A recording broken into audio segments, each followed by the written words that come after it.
प्रेक्षकांनो, मालिकेचा जबराट promo out झालेला आहे. ऐश्वर्या आता वाचलेली आहे हे तर आपण पाहिलंय, पण ऐश्वर्याने ऐन इलेक्शनच्या वेळेला अशी काही धमाकेदार एंट्री केली आणि तिला कळलंय की आपल्याला जानकी आणि हे रणदिवे कुटुंब हेच फक्त आपलं, म्हणजे हेच फक्त प्रामाणिक आहे. त्याच्या व्यतिरिक्त कोणीही प्रामाणिक नाहीये, जो तो आपल्या स्वार्थासाठी माझा वापर करत होता.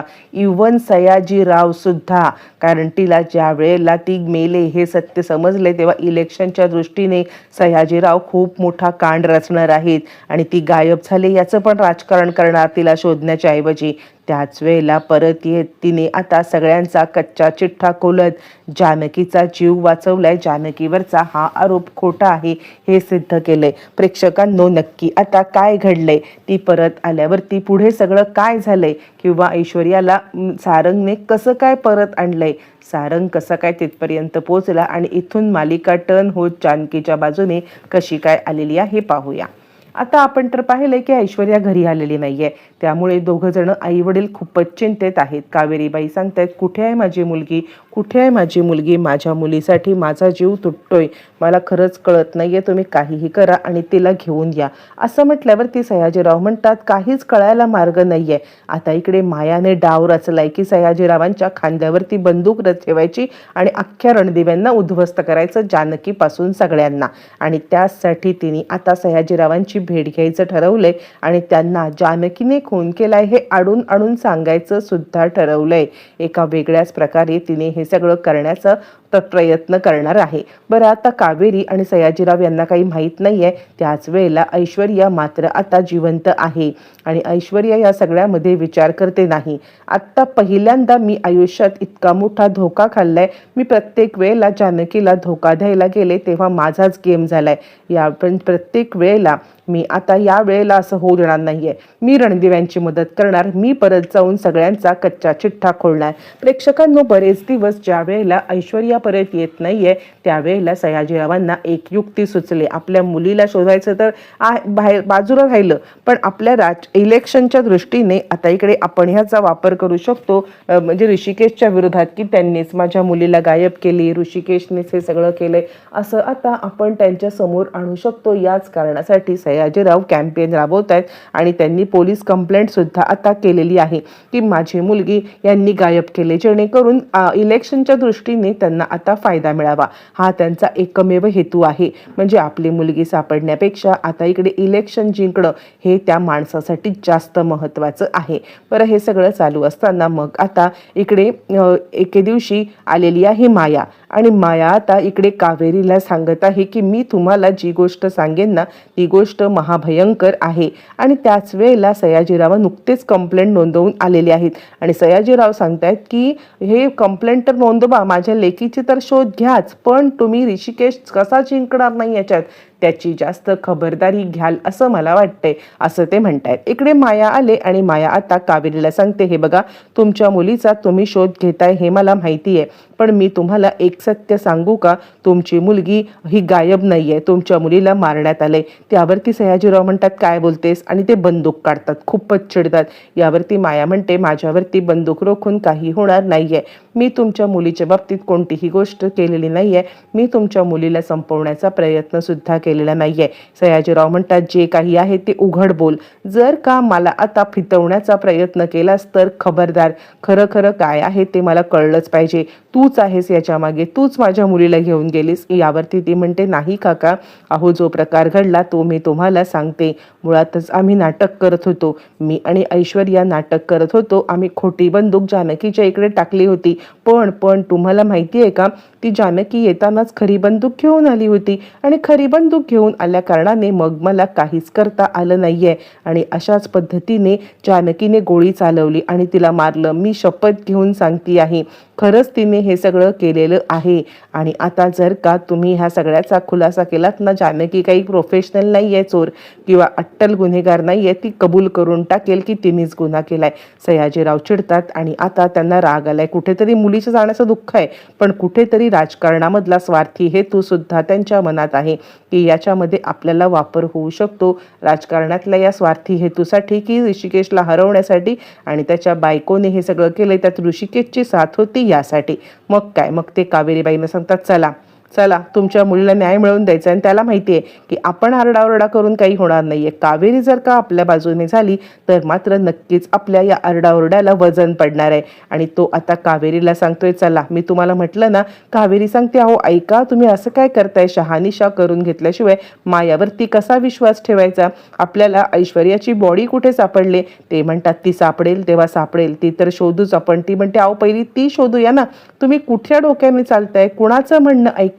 ही माया काहीही सांगेल आणि तुम्ही ऐकाल का. इकडे तोपर्यंत सयाजीरावांनी पोलीस स्टेशनला फोन फिरवलाय की माया साक्ष द्यायला तयार आहे की ऐश्वर्याचा खून आता इकडे झालेला आहे, तो म्हणजे जानकीने केलाय. आता मात्र इकडे लगेचच इन्स्पेक्टर साहेब फोन करतायत ऋषिकेश आणि सारंगला. आणि ऋषिकेश आणि सौमित्राला फोन करून ते सांगतायत की ऋषिकेश दादा खूप मोठा गहजब झालाय.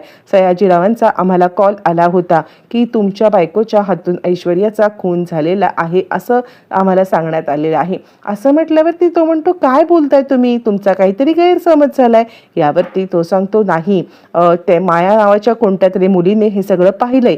यावरती या दोघांना धक्का बसलाय. काय माया नावाच्या मुलीने, आता मायाला सगळं विचारायला पाहिजे. असं का बोलली माया, मायाने हे सगळं का केलं, हा विचार त्या दोघांच्या मनामध्ये सतत येत राहिलेला आहे की माया आपल्याला धोका देते का. आणि त्यानंतर फोन ठेवल्यावरती लगेचच आता इकडे सांगायला लागतो सौमित्र की आपण मायाशी बोलून घेऊया का दादा, तिने असं का सांगितलं असेल. यावरती ऋषिकेश म्हणतो ठीक आहे मायाशी तर बोलूया, पण आता तो सांगतोय ठीक आहे सयाजीरावांच्या मते आम्ही येतोय इन्स्पेक्टर साहेब, आम्ही पोलीस स्टेशनलाच येतोय. असं म्हटल्यावरती ते घरी आता मायाला जाब विचारल्यावर ती माया गडबडलेली आहे. जानकीताई अहो त्या सयाजीरावांनी माझ्या डोक्यावरती बंदूक ठेवली होती, बंदूक ठेवल्यामुळे मला आता सगळं सत्य सांगायला लागलं. यावरती जानकी म्हणते नाही तुझा काही दोष नाही ऋषिकेश, ही बोलते ते बरोबर आहे, अशीच गोष्ट घडलेली आहे. मायाने मला वाचवण्याचा तिच्या आकांताने प्रयत्न केलेला होता. मायाने खरंच मला वाचवण्याचा प्रयत्न केला, पण आता तिच्या डोक्यावरती बंदूक ठेवल्या कारणाने हे सगळं घडलेलं आहे. मला आता जेलमध्ये जावंच लागणार आहे. यावरती ती सांगते नाही मी स्वतःवरती आरोप घेऊ का, जरी मी सयाजीरावांना बोलले असले तरी मी घेईन आरोप. जानकी म्हणते नाही माझा आरोप मीच घेईन. बघा आता कशी मायाने अचूकरित्या अडकलंय. जानकी आता सांगते चला मला पोलिसांच्या ताब्यात घेऊन चला, मी पोलिसांना सगळं सत्य सांगेन. असं म्हणत सगळेजण पोलीस स्टेशनला जायला निघालेत. त्यावरती ऋषिकेश सांगतो हे सगळं अपघाताने झाले की नाही. माया सांगेल की ऐश्वर्याचाच डाव होता हा सगळा आणि त्याच्यामुळे तिच्या हातून बंदूक हे केल्यामुळे सगळं झालंय. तू सांग ना पोलिसांना, माया सांगशील ना.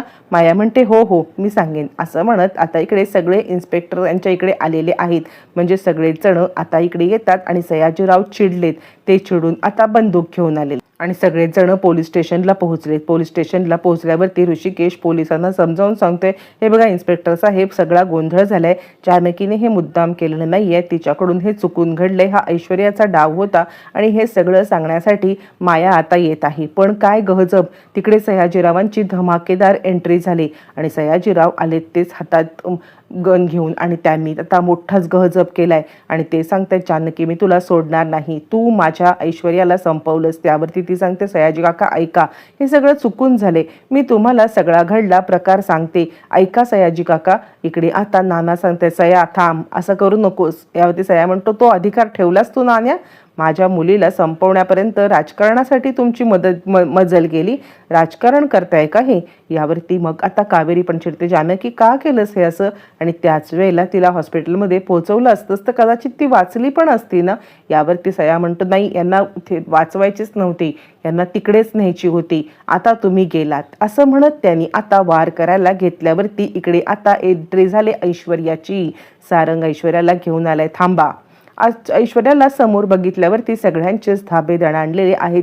सगळ्यात जास्त घाबरले ती म्हणजे माया आणि ऐश्वर्याने धमाकेदार एंट्री केले. प्रेक्षकांनो ऐश्वर्याने आता इकडे ज्या वेळेला तिला थोडंफार हे करता येईल तेव्हा आता सारंगला कॉल करून आपल्याला अशा बाबतीत सगळं घडलंय हे सांगितलंय. सारंगने तिला हॉस्पिटलला ॲडमिट केलंय. ॲडमिट करून ज्या वेळेला हा सगळा प्रकार घडतोय त्याच वेळेला ऐश्वर्याची एंट्री झाली आणि ऐश्वर्या सांगते थांबा डॅडा, हे सगळं कांड आता जानकीने केलेलं नाहीये, हे कांड करणारी ही माया आहे. माया तर पुरती अडकले, तिला तर काही कळायलाच मार्ग नाही. जानकी म्हणते काय. त्यावरती ऐश्वर्या सांगायला लागते हो हिने डाव रचला होता मला मारून तुला अडकवायचा. खोटी बंदूक ठेवण्याच्या नादाने तिने आता खरी बंदूक मुद्दाम ठेवली असं म्हटल्यावरती माया आता अडकली गेलेली आहे आणि ऐश्वर्याची एंट्री झालेली आहे. प्रेक्षकांनो, त्यानंतर पुढे काय घडणार, मास्टर माइंड माया आहे कळल्यावरती रणदिवे कुटुंब तिला काय शिक्षा देणार, जाणून घ्यायचं असेल चॅनलला सबस्क्राईब करा. असेच अपडेट्स येतच राहणार.